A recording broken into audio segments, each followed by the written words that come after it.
Moje myhalnice sú miniatúrne a žiadna maskara nikdy nie je dosť dobrá. Možno sa to dnes zmení, Maybelline mi poslal úplne nový Sky High primer, ktorý idem vyskúšať. Poďme rovno na to, na toto oko použijem najprv primer a potom Sky High maskaru a na toto iba Sky High maskaru.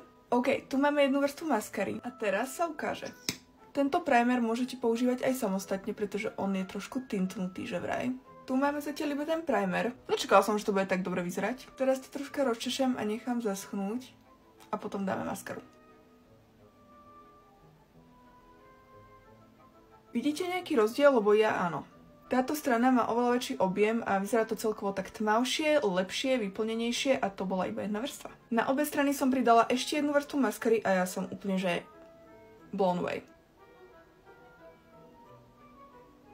Podľa mňa ten rozdiel je celkom viditeľný. A to ma dosť hnevá, lebo nechce mi používať dva produkty miesto jedného a mať tam extra step a ešte vyhadzovať peniaze navyše, ale oplatí sa to. Čo myslíte vy? Hlasujte v komente, že ktorá strana sa vám páči viac.